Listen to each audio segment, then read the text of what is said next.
तर नमस्कार मित्रांनो, जय शिवराय. स्वागत आहे तुमचं आपल्या संस्कृती उद्योग समूह या यूट्यूब चॅनलवरती. तर आज साधारणतः तुम्हाला मी जे भेंडीची पानांची जी छाटणी केली आहे, कशा पद्धतीने केली आणि त्याचं कारण काय याची माहिती देणार आहे. तर तुम्हाला मी सुरुवातीला दाखवतो. पहिली आपली म्हणजे आपण अजून जिथे छाटणी केली नाही ते स्वरूप आपलं कसं आहे पानांचं आणि ह्याचं झाडांचं, आणि नंतर ना छाटणी केल्यानंतर ना पानांची ते स्वरूप कसं आहे ते मी तुम्हाला दाखवतो. हे आपलं साधारणतः बाग आहे टोटल भेंडीची. 10 गुंठ्याचा प्लॉट आहे आपला टोटल. त्यामध्ये साधारणतः खालच्या साईडला थोडं पावसाचं प्रमाण जास्त झाल्यामुळं एक 4-5 गुंठ 3 ते 4 गुंठ्याच्या आसपास जरा पीक लेट आले आणि वर आपलं चांगलं आहे.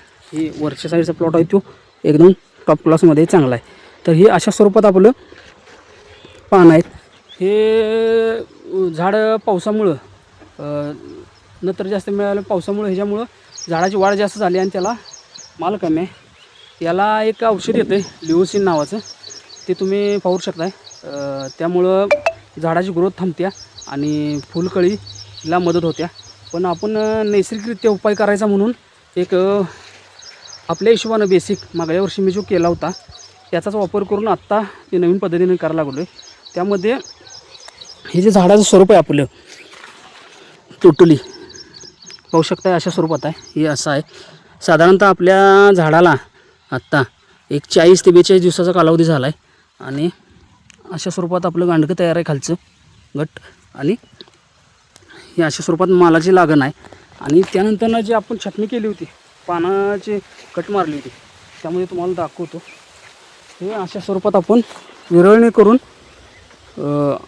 पूर्णपणे प्रत्येकी झाडं साधारणतः 2 ते 3 पानं खालच्या साईडची आणि वरच्या साईडला जे आडाला येते त्यामुळं ती पानं छाटल्यात. कारण की हे जे दिसते आता मोकळं, हे पूर्ण झाकलं गेलं होतं पानामुळं, पूर्ण पानामुळं झाकलं गेलं होतं. आणि खालची जी फळ लागणार आहे, फळ किंवा फूल आहे, त्याला प्रकाश संश्लेषण होत नव्हतं.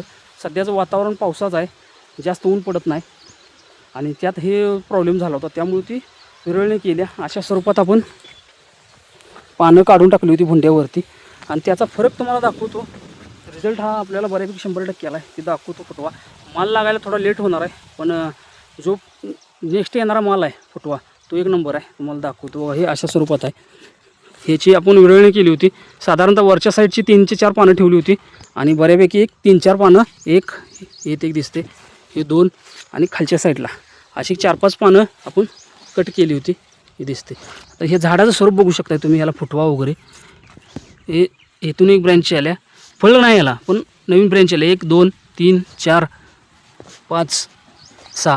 ह्या ब्रँचेसमध्ये फळं येतात डायरेक्ट, पण तिथं ह्या कटीत तुम्हाला जो मधला ह्यो गॅप आहे ह्यामध्ये इथं फळं लागतात 1 2 3 4. पण इथं नवीन वर्ण पानं छाटल्यामुळं नवीन ब्रँच तयार झाल्या आणि त्या ब्रँचला आता इथून पुढं फळं लागायला चालू होणार. इकडं ही मधली मेन सेंटर ब्रँच आहे, याला पण फळं लागणार आणि ह्याला पण फळं लागणार.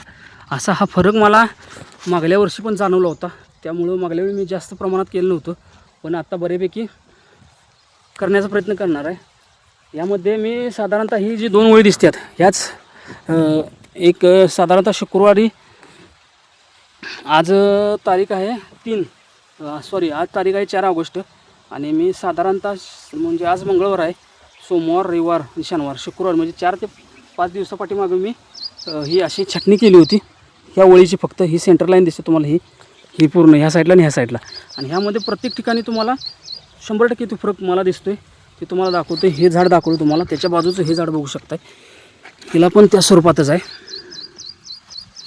1 2 3 4 खालच्या साईडला अशा स्वरूपात आहे. इथं पण पाहू शकता 1 2 3 खालच्या स्वरूपाला 4. या झाडाला पण पाहू शकता 1 2 3 आणि इकडच्या साईडला पण तुम्ही पाहू शकता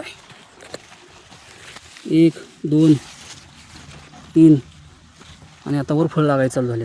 म्हणजे मधल्या पेऱ्यातले जे 4 पेऱ्या आहेत खालच्या साईडचे, ते 4 पेऱ्यामध्ये माल कमी आहे. म्हणजे साधारणतः एक 4 तोडं कमी होत्यात, पण 4 तोड्या कमी होतील, पण 4 तोडं कमी झाल्यामुळं जी बाकीची ब्रेंच वाढली आहे, त्याला फुटवा जो झाला आहे त्या फुटव्यापासून साधारणतः 10 ते 15 तोडं एक्स्ट्रा होणार आहेत. एका फुटव्याला साधारणतः 7 ते 8 तोड होणार आहेत. असं प्रत्येक झाडावर माझ्या साधारणतः 4 ते 5 फुटवा आहेत. आणि त्या प्रत्येक फुटव्याला जरी साधारणतः एक 4 5 5 6 जरी तोड पकडलं तरी माल भरपूर निघणार आहे आणि उत्पन्न चांगले मिळणार आहे. असा माझा प्रयत्न आहे आणि मी त्याप्रमाणे केलं आहे. मी केलं आहे ते सगळ्यांनीच करावं हे मी सांगत नाही, पण तुम्ही ट्राय करून बघा. तुमचं जर साधारणतः एक 10 गुंठ्याचा प्लॉट असेल तर त्यामधील 1-2 ओळी तुम्ही ट्राय करून बघा 1 वर्ष. आणि जर तुम्हाला जर फरक जाणवला तर तुम्ही नेक्स्ट टायमाला ते 100% करून बघा. फक्त हा प्रयोग तुम्ही पावसाळ्यात करू शकताय, ज्या टायमात झाडाची ग्रोथ चांगली असते. आणि पावसाळ्यातलं नुकसान एकच आहे की झाड भरमसाठ मोठं होते, पानं अशी तव्यागत पानं होते तिची मोठी अशी, आणि त्यामध्ये झाड झाकलं जाते आणि नुसती उंची वाढते झाडाची आणि फळाचं प्रमाण कमी येते. त्यामुळे हा पावसाळ्यात तुम्ही उपयोग करू शकताय.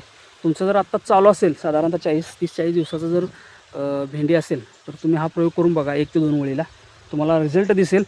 आणि लईच जर शंका वाटत असेल तर 3 ते 4 ते 5 झाडं तुम्ही ट्राय करून बघा. ट्राय करायला काय अडचण नाही आणि रिझल्ट मिळाला तर तुम्हाला डबल उत्पन्न मिळणार आहे. आणि ह्याचा बी रिझल्ट इथून पुढं कसं फळ लागणार आहे, काय लागणार आहे त्याचं बी तुम्हाला येईल त्या काळात. समोर जसं काळ पुढं जाईल तसं तुम्हाला त्याचा व्हिडिओ करून मी शेअर करीन आणि त्याबद्दल माहिती देईन. तर तुम्हाला अनेक दाखवतो झाड. याची सगळं पाहू शकता तुम्ही. आपण खालच्या लाईनला 1 2 आणि इथं 3 ते 4 पानं आपण ही खालच्या साईडची तोडली होती, त्याला बी बघू शकता. बघा 1 2 हे 3 हे 4 आणि आता इथून पुढं फळ लागणं चालू आहे. जेव्हा सुरुवातीच्या काळात 40 दिवसाचा काळ असतो त्या काळातच तुम्ही ती हे करणं गरजेचं आहे. या काळात खालच्या साईडची जी पानं असतात ती तोडली तर तिथून खालच्या ब्रँचलाच दुसरी ब्रँच चालू होत्या आणि त्याच्यापासून तुम्हाला फळ चालू होते. एकदा झाड मोठं झालं की त्याला फळाचा काय उपयोग होत नाही, पानं तोडण्याचा काय उपयोग होत नाही. त्यामुळे तुम्हाला ती दिसत नाही. वरच्या साईडला गेलं की खाली त्याची वाढ होत नाही. जेव्हा झाड तुमचं साधारणतः 40 दिवसाचं असते म्हणजे फळ लागण्यास चालू होते त्यावेळी तुम्ही केलं पाहिजे. नाहीतर तुम्हाला जर तुम्ही लेट केलं तर फळं लागण्यास लेट होणार आणि नुकसान होणार आहे. त्यामुळे तुम्ही लवकरात लवकर करत जावा आणि करा. आणि अशा पद्धतीने नियोजन करा, तुम्हाला भेंडीमध्ये भरपूर फायदा होईल. आणि आपली माहिती कशी वाटली हे आपल्या व्हिडिओला लाईक आणि कमेंट करून सांगत जावा. आणि जाता जाता आपल्या चॅनलला सबस्क्राईब करा. धन्यवाद. जय जवान जय किसान.